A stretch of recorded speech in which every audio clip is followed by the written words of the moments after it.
जय हिंद friends, welcome back to my channel. तो आज का वीडियो लेके आऊँ मैं ACC 127 के रिगार्डिंग। तो ACC 127 की प्रिपरेशन स्ट्रैटेजी के बारे में यहाँ पे बात करूँगा।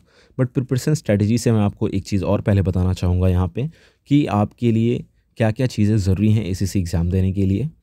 तो यहाँ पे मैं कुछ स्पेसिफिक चीज़ें आपको बताने वाला हूँ जो कि एज क्राइटेरिया से रिलेटेड है और आपकी क्वालिफिकेशन वगैरह सारी चीज़ों के बारे में डिटेल में बताऊँगा इसमें। उसके बाद मैं आऊँगा सिलेबस के ऊपर कि सिलेबस कैसे क्या रहने वाले हैं, आपको तैयारी कैसे करनी है।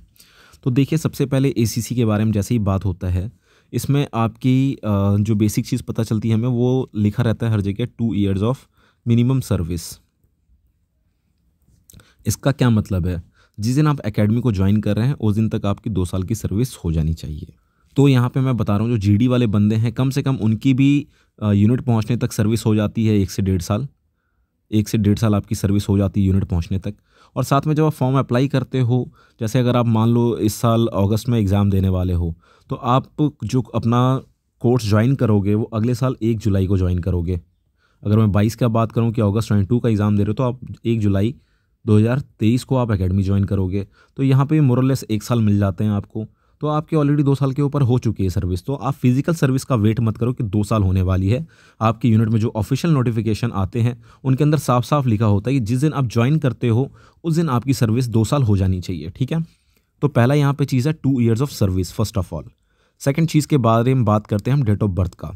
तो इस बार जो अगस्त में एग्ज़ाम होने वाला है ACC का, उसके लिए डेट ऑफ बर्थ क्या होगी। तो पहले आपको क्राइटेरिया पता है यहाँ पे कि आपके लिए जो एज क्राइटेरिया है वो क्या है। जो मिनिमम एज है वो 20 से 27 साल आपकी उम्र होनी चाहिए।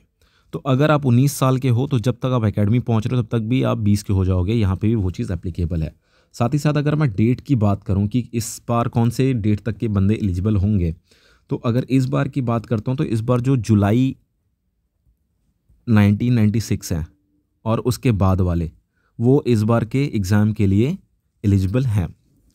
ये हो गई हमारे डेट ऑफ बर्थ के बारे में।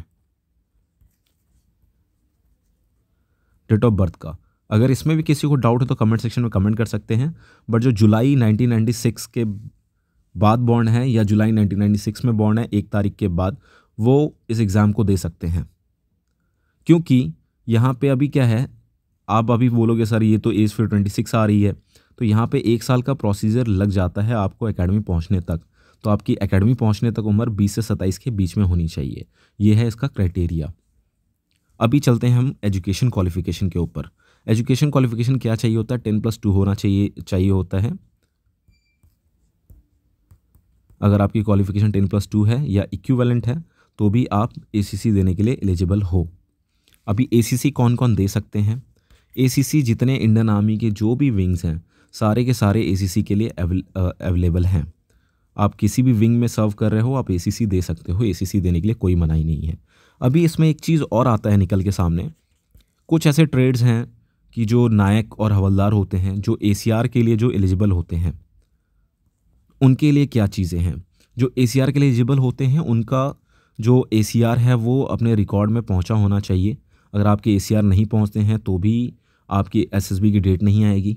साथ साथ जो अभी रिसेंटली प्रमोटेड होंगे, जैसे कि कुछ ट्रेड्स हैं, AD आर्मी डेंटल कोर में ट्रेड हैं, आपके EMEs में ट्रेड हैं, क्लर्क हैं आप बाई ट्रेड, तो आप जल्दी प्रमोशन होती है आपकी। तो हो सकता है आप 20 से 27 साल के बीच में ही आप नायक हों, कोई हवलदार होंगे इसके बीच में, तो उनका ACR पहुंचना मस्ट है। अगर ACR नहीं पहुंचता है तो आप जो ACC के आप डॉक्यूमेंट्स भेजते हो उसमें आप अपना सर्विस डॉक्यूमेंट साथ में भेजोगे, जो कि ACR के इक्विवेलेंट होता है, जो आपके यूनिट के क्लर्क के पास आपको अवेलेबल हो जाएगा। अभी मैं बात करता हूँ यहाँ पे आपके डिसिप्लिनरी एक्शन के बारे में। अगर आपकी कोई भी रेड एंट्री है या ब्लैक एंट्री है तो क्या आप ACC दे सकते हो? जी हाँ, ACC के लिए कोई प्रॉब्लम नहीं है आपकी रेड एंट्री और ब्लैक एंट्री में। बट जब आप अपने डॉक्यूमेंट सेंड करोगे तो वहाँ पे आप अपना जो भी ऑफेंस है वो ऑफेंस वहाँ पे लिख के अपने CO से अटेस्ट करा के उसको भेजना पड़ता है। सो वहाँ पे अगर आप लगता है कि आप डिसिप्लिनरी केस के एक्ट के अंदर आते हो, आर्मी एक्ट 63, तो अगर उसके अंडर में कोई कुछ ऐसा गलत एक्ट है तो वहाँ से भी आपको खारिज किया जा सकता है। बट आप एलिजिबल हो, रेड एंट्री हो चाहे ब्लैक एंट्री हो, आप एलिजिबल हो ACC एग्ज़ाम देने के लिए। सो अभी ये रही आपकी। अब इसके बाद मैं बात करता हूँ कि कौन कौन से सर्विसेज वाले एग्ज़ाम दे सकते हैं। क्या सिर्फ आर्मी ये एग्ज़ाम दे सकती है? तो इसका जो जवाब है नहीं, आर्मी के साथ एयरफोर्स भी दे सकती है एग्ज़ाम और इंडियन नेवी वाले भी एग्ज़ाम दे सकते हैं। नेवी वालों के लिए जो ऑप्शन है वो उनका CW एग्ज़ाम क्लियर होना चाहिए और एयरफोर्स वालों के लिए अपने इंटरनल से वहाँ से प्रोसीड कराना पड़ता है। एयरफोर्स वालों के लिए कुछ ऐसा नहीं है। नेवी वालों के लिए CW एग्ज़ाम क्लियर होना चाहिए। और अभी के टाइम में जो ग्रोथ देखा जा रहा है ACC एग्ज़ाम में, उसमें काफ़ी ज़्यादा एयरफोर्स और नेवी से बंदे रिकमेंड हो रहे हैं। सो अच्छी अपॉर्चुनिटी है आपको, आपके लिए ACC एग्ज़ाम दे के अपने आप को अपग्रेड करने का। और इसके बाद चलता हूँ मैं चांसेस के ऊपर कि कितने बार आप ACC दे सकते हो। तो कोई भी कैडेट के बारे में अगर मैं बात करूँ, कोई भी कैंडिडेट ACC दे रहा है तो वो रिटन मल्टीपल टाइम्स दे सकता है। बट अगर SSB, उसने 3 SSB ही वो अटेंड कर सकता है, चाहे वो स्क्रीन आउट हो, चाहे वो कॉन्फ्रेंस आउट हो, चाहे वो रिकमेंडेड हो, चाहे वो मेरिट आउट हो, तो वो 3 ही SSB अटेंड कर सकता है। अगर आपने 3 रिटन दिए हैं और 3 के तीनों रिटन आपने पास किया है बट आपने SSB 2 दी हैं, तो उसके बाद आप रिटन दे सकते हो, उसके बाद भी आप रिटन के लिए एलिजिबल हो। बट अगर आपने रिटन दिया है 4, मतलब पहली वाली रिटन आपकी क्लियर नहीं हुई, दूसरी, तीसरी, चौथी रिटन आपकी क्लियर हुई है और आपने 3 SSB अटेंड कर रखी है, तीनों SSB आपने अटेंड की है, मतलब स्क्रीन आउट थे, कॉन्फ्रेंस आउट थे, मेरिट आउट थे, उससे फ़र्क नहीं है, बट 3 के तीनों आपने अटेंड कर रखी है, तो आप 5वें बार रिटन एग्ज़ाम नहीं दे सकते। अगर आप 5वें बार देते हो तो आपके ऊपर डिसिप्लिनरी एक्शन लिया जा सकता है। सो अगर आपने 3 SSB दे के क्लियर कर रखी है तो उसके बाद दोबारा ACC रिटन एग्ज़ाम आपने नहीं देना है, क्योंकि फिर वो डिसिप्लिनरी एक्ट के अंडर आ जाती हैं चीज़ें। इसके बाद जो नेक्स्ट चीज़ है, ट्रेनिंग की बात करते हैं कि ट्रेनिंग आपकी कितने दिनों की होती है, ट्रेनिंग का क्या होता है। तो जैसे ही आप एग्ज़ाम क्लियर करके जाते हो, 1 जुलाई को आप रिपोर्ट करते हो अपने ACC विंग में। ACC विंग में रिपोर्ट करने के बाद आप 3 साल वहाँ पे BA/BSc पढ़ते हैं आप। उसके बाद आप 1 साल के लिए IMA जाते हैं, फिर आपकी POP होती है, फिर आप 4 साल की ट्रेनिंग के बाद आप वहाँ से लेफ्टिनेंट रैंक लेके आप भारतीय सेना में कमीशन होते हैं। सो ये है पीरियड। अब इसके साथ बात करते हैं हम आपकी सैलरी के बारे में। जो सैलरी है वो आपकी सैलरी का क्या स्ट्रक्चर होता है। जब भी आप रिकमेंड होते हैं सर्विंग कैंडिडेट्स के लिए बता रहा हूँ मैं, तो उस समय आपकी जो सैलरी होती है वो आपकी जो बेसिक सैलरीज़ हैं वही मिलती हैं आपको। वहाँ पे एक चीज़ें बस कट होती हैं आपकी, वो चीज़ें क्या हैं, जो आपके अलाउंसेस है वो अलाउंसेस वहाँ से कट हो जाते हैं। बाकी की सैलरी आपकी बेसिक सैलरी मिलती है, उसी हिसाब से आपकी आगे प्रोसीडिंग होती है और सैलरी में कुछ फ़र्क नहीं आता है।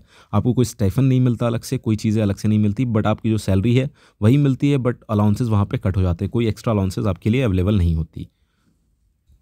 लीव के बारे में बात करता हूँ, अगर मैं यहाँ पे ट्रेनिंग के दौरान आपको लीव कितनी मिलती है, तो ट्रेनिंग के दौरान आपको 2 बार लीव मिलती है, जो कि आपके 4+4 वीक्स की लीव होती है। इसके अलावा आपको कोई लीव बीच में अवॉइड नहीं मिलती है। ये लीव आपको हर साल में हर सेमेस्टर के बाद आपको 1 बार लीव मिलती है, जो कि दिसंबर और जनवरी का महीना होता है, और दूसरा जून और जुलाई का महीना होता है। इसके बाद चलता हूँ मैं एग्ज़ाम के डेट्स के बारे में बात करता हूँ मैं। ACC जो आपकी ये होने वाली है 1 to 7, इसके डेट्स क्या होंगे। तो इसका डेट जो अभी तक का असाइन डेट है वो 1 अगस्त से लेके 4 अगस्त का है। आप अभी तक समझ चुके होंगे कि अभी पेपर के पैटर्न के बारे में आगे बताने वाला हूँ। आपका जो पेपर का पैटर्न है वो अभी भी सेम है, अभी तक उसमें कोई बदलाव नहीं है। ये आपके पेपर्स के बारे में बात करता हूँ। आपके टोटल होते हैं 4 पेपर। 4 पेपर के यहाँ पे मैं शॉर्ट फॉर्म लिखने वाला हूँ। पहला पेपर है आपका GMAT का जनरल मेंटल एबिलिटी टेस्ट। दूसरा पेपर है CJET का करंट जनरल अवेयरनेस टेस्ट। तीसरा पेस्ट है IC इंटरेक्टिव कम्युनिकेशन इंग्लिश। इसके बाद जो चौथा पेपर है वो ACT academic content test.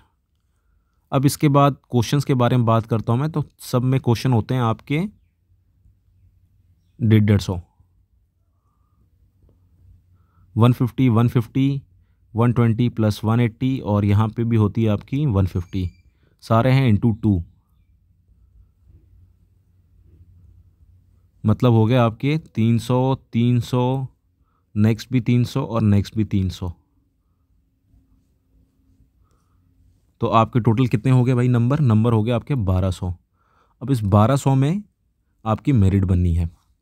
IC में क्या होता है, सारे क्वेश्चन एमसीक्यू टाइप होते हैं। जीमैट के क्वेश्चन एमसीक्यू टाइप हैं, सीजेड के क्वेश्चन भी एमसीक्यू टाइप हैं। आईसी क्वेश्चन में ये 120 नंबर का एमसीक्यू है, ये एक एक नंबर के क्वेश्चन होते हैं, 120 क्वेश्चन, और 180 सब्जेक्टिव होता है। एसीटी आपके पास 150 क्वेश्चन मिलेंगे एमसीक्यू टाइप। इस एसीटी के अंदर क्या क्या चीज़ें होती हैं वो भी बताऊंगा मैं आपको आराम से एक्सप्लेन करके। पहले मैं बात कर लेता हूँ जीमैट के बारे में, आ जाते हैं हम। तो जीमैट का पेपर है वो क्या कंसिस्ट करता है। जीमैट के पेपर में आपकी होती है 90 मार्क्स की रीजनिंग प्लस 60 मार्क्स के आपके होते हैं मैथ्स, प्लस 60 का है मैथ्स। इसके अंदर जीमैट में यही है, जीमैट पेपर 1 है आपका। इसके बाद जो सेकंड पेपर है वो है आपका सीजेट का। सीजेट के अंदर क्या क्या चीज़ें आती हैं आपकी, ह्यूमैनिटीज़ पूरी कवर करता है ये, और साइंस कवर करता है, साथ में general knowledge and current affairs, ये पोर्शन कंसिस्ट करता है।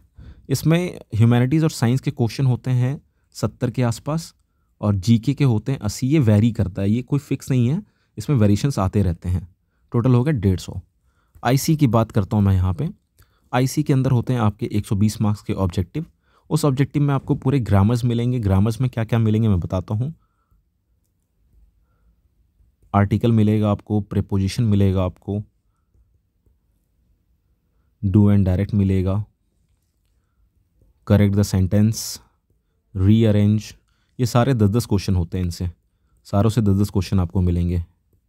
एंटोनिम, सिनोनिम्स, कभी कभार ये फॉर्मेट 10+10 का होता है, कभी कभार ये फॉर्मेट 10 का होता है, तो दोनों चीज़ें होती हैं इसके अंदर। उसके बाद 1 वर्ड सब्स्टिट्यूशन, ये भी 10 नंबर का। इडियम्स, फ्रेजेस, ये भी 10 नंबर के। साथ साथ आपको एक मिलता है फिलिंग द ब्लैंक्स भरने का, वो भी 10 नंबर के। तो ये सारे कंटेंट होते हैं आपके टोटल 120 नंबर के। मतलब आपको 12 टाइप की चीज़ें वहाँ पे मिलेंगी, टोटल होंगी वो 120 नंबर की। इसके बाद अगर मैं सब्जेक्टिव का बात करता हूँ, यहाँ पे 180 के बारे में चलता हूँ मैं। तो 180 में क्या क्या चीज़ें आती हैं आपकी, एसे राइटिंग आपकी आती है, एसे राइटिंग, साथ में लेटर राइटिंग, साथ में कॉम्प्रिहेंशन, साथ में story writing as in picture writing oblique, साथ में शॉर्ट नोट्स। ये सारी चीज़ें कंटेंट करती हैं आपकी पूरी 180 मार्क्स को। इसमें 60 का एसे, 30 के letter, story and picture writing 15, 30, short notes कभी 10 का होता है, कभी डिपेंड करता है, कभी 15 का होता है, तो आप मिला जुला के 20 नंबर के ये हो जाते हैं। सो ये होती है आपकी आईसी का। इसके बाद अगर मैं एसीटी का बात करूं, तो एसीटी सबसे आसान पोर्शन है, क्योंकि एसीटी में क्या क्या आती हैं, एसीटी में मैथ्स आता है आपका, साइंस आती है, एंड सेम ह्यूमैनिटीज़ आती है। तो ये मैथ्स आपने फर्स्ट पेपर में ऑलरेडी कर रखा है। ये जो साइंस और ह्यूमैनिटीज़ का पोर्शन है ये आपने सेकंड पेपर में कर रखा है। अभी इससे कितने कितने मार्क्स बनते हैं, मैथ्स के 50, साइंस के 50, ह्यूमैनिटीज़ के 50। सो ये हो गई आपकी एसीटी का पेपर। ये हो गया आपका स्ट्रक्चर। ये है अभी तक का फ़िलहाल का स्ट्रक्चर, फ़िलहाल के नोटिफिकेशन के हिसाब से। बट अगर 1 to 7 में पैटर्न चेंज होता है, जैसा कि प्रपोज़ल हमने देखा था, अगर वो प्रपोज़ल इम्प्लीमेंट होता है तो आपके जो क्वेश्चन पेपर हैं वो टोटल हो जाएंगे 300 मार्क्स के। 300 मार्क्स के क्वेश्चन पेपर हो जाएंगे, साथ में नेगेटिव मार्किंग के साथ। नेगेटिव मार्किंग कितने का होगा, 0.5 का होगा। एक क्वेश्चन गलत करोगे तो 0.5 कटेगा, एक क्वेश्चन राइट करोगे तो 2 नंबर आपको मिलेगा। मतलब 2 नंबर में से अगर एक क्वेश्चन गलत किया तो आपको 1.5 नंबर मिलेंगे। सो ये नेगेटिव मार्किंग भी इम्प्लीमेंट हो सकती है। अगर ये इम्प्लीमेंट होती है तो इसका जो भी नोटिफिकेशन है हमारे चैनल के थ्रू आपको मिल जाएगा, और उसमें क्या करनी है वो भी हम बता देंगे आपको, कैसे प्रिपरेशन करना है, पैटर्न कैसे चेंज होगा, क्वेश्चंस क्या क्या आ सकते हैं, उसके बारे में डिटेल्स बताऊंगा। बट होप करिए कि नेगेटिव पैटर्न ना आए, क्योंकि पेपर का स्टैंडर्ड काफ़ी बढ़ जाने वाला है। क्योंकि जो अभी तक आप रीजनिंग देख रहे थे, ये रीजनिंग थी, आपके 90 क्वेश्चन आपको मिलते थे रीजनिंग में से, तब मिलेंगे आपको 25 क्वेश्चन, क्योंकि सिलेबस उतना है, सिलेबस में कोई चेंजेस नहीं है। चेंजेस बस आपके क्वेश्चन की क्वांटिटी में आ रहा है, तो आपके लिए टफ हो सकता है। सो होप करिए कि पैटर्न चेंज ना हो। जो पैटर्न है अभी वो काफ़ी अच्छा पैटर्न है, उसमें आराम से ईजिली स्कोर करके निकल सकते हैं। अभी अगर इसमें बात करता हूँ मैं कि रैंकिंग के बारे में, कि कितने तक मेरिट बनती है, तो देखिए अभी तक का मेरिट इनका 3000 का अप्रॉक्सीमेट चल रहा है, और ये मेरिट डिपेंड करती है लोगों के एग्जामिनेशन देने पे। जैसा कि आप जानते होंगे, एग्जाम्पल के थ्रू मैं आपको समझाता हूँ। जो हमारी आर्मी है वो हमारे किसके ऊपर डिपेंड करती है, हमारे पॉपुलेशन के ऊपर। तो ये मेरिट भी किस पर डिपेंड कर रही है, एग्ज़ाम अपीयरिंग के ऊपर। तो लोग ज़्यादा अपेयर कर रहे हैं, तो इसलिए इन्होंने अपना स्टैंडर्ड बढ़ा दिया है, उसको 3000 कर दिया है। नहीं तो पहले था 1400, 1200, 1200 भी था, उसके बाद 2400 भी गया है, 2100 भी गया है, उसके बाद 2800 भी गया है। बट फिलहाल अभी जो लास्ट 2 बार से हो रहे हैं, लास्ट 2 बार के स्टैंडर्ड 3000 के हैं। 3012, 3028 ऐसे लिए जा रहे हैं बंदे। तो आपके लिए अच्छा मौका है, अच्छे ऑप्शन है। सो ये था ACC 1 to 7 का जो भी डिटेल्स था उसके बारे में। अभी मैं एक नए वीडियो के साथ आपके पास आऊँगा, जिसमें मैं ACC 1 to 7 की रिटन स्ट्रैटेजी के बारे में बात करूँगा, जो कि काफ़ी हेल्पफुल होगी आपके एग्ज़ाम प्रिपरेशन के लिए। अगर आपको ये मेरा वीडियो अच्छा लगा तो प्लीज़ चैनल को लाइक करिए, शेयर करिए, सब्सक्राइब करिए and thanks for watching my video. जय हिंद।